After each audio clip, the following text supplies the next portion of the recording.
Le Bannissement is the third full-length album from Cantique Lépreux, a French-Canadian black metal band, one that I would say is a melodic black metal band proper on this record, but are generally known as an atmospheric or just a Quebec-style black metal band that is rich in atmosphere and melody.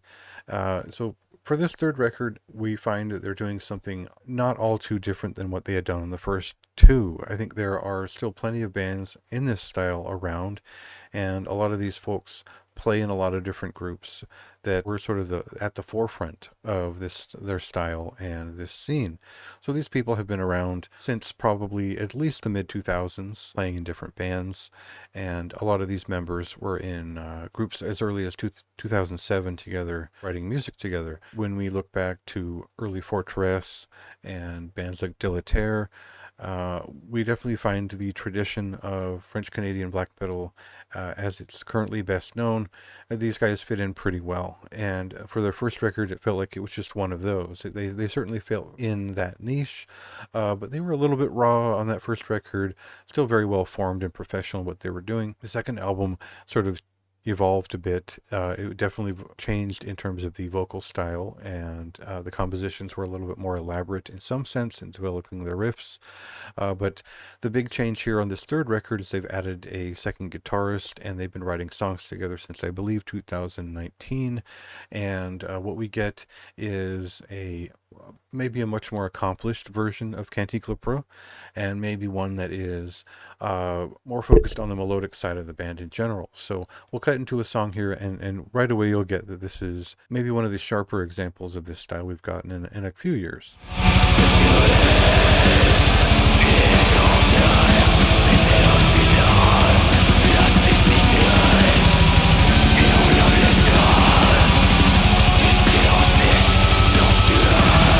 So the approach of this band on all of their records has been to produce an aggression through speed, and then a melodicism that is inherently entwined in everything they do.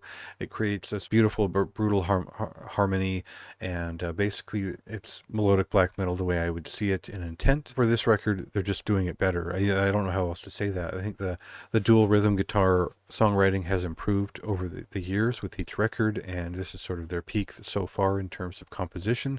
I think they've kept it interesting from song to song without being overtly referential to other bands and to the classics.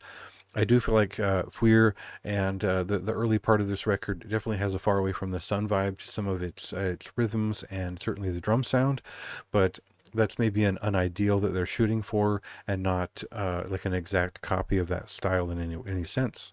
So for me, this is almost so packed with details and so active in every sense that the broad strokes of it aren't felt right away. I think there's so many kind of cool details in every song.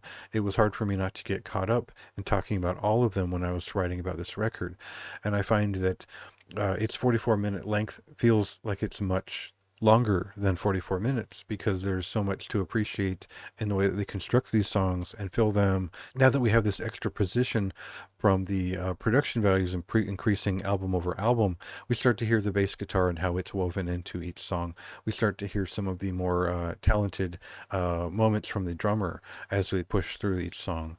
And so the focus is on the guitars and their melodic voice and how that trades off with the vocalist's cadence, but we also get the rhythm section to contend with here, and I think it sort of elevates this record, whereas each song feels like an event, and it feels like they flow together in a very strong and kind of classic melodic black metal way. So the way of building upon tropes and conditions of melodic black metal really does start to come with flourishes in the first half, and once they build up momentum and we start to see the abundance of skill involved in this, we start to find that the rhythms begin to take on like almost a celebratory and joyous revelry in their depiction. Riviere Rond-Point is the song where you feel the most serious jump in the way that they've escalated their rhythms to this virtuosic feeling, and it becomes a rapturous piece that helps to define the album as one that's really mulling over its place in society,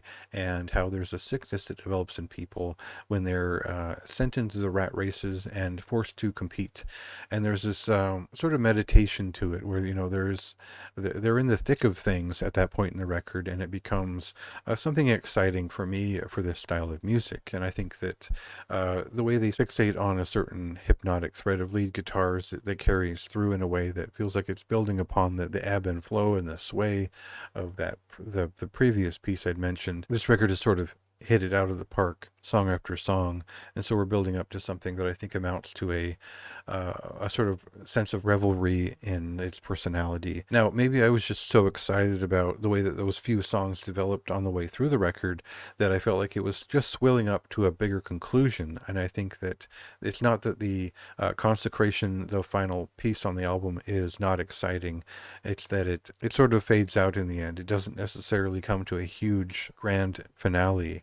And I think that I wanted something just a little bit more fanfare for all that they built up here. It's a pretty solid listening experience. I think this is the best album from the band to date. I think it is their best production values. I think it's some of their strongest songwriting. I think adding another guitarist has sort of had that exponential effect on their songwriting. I think it's very well representative of the strength of Quebec's black metal scene, and I think it's a very fine example of especially like the guitar and the rhythms of that style. So for me, that's a high recommendation.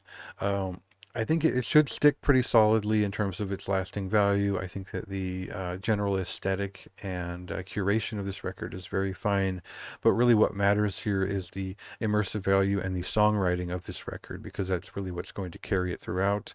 And it was something that I enjoyed immensely as I got to know the record and came back to it several times. Go ahead and check this album out tomorrow. It releases on March 29th, this weekend. And go ahead and read my review if you'd like more information about the album and my thoughts on just kind of how it works out.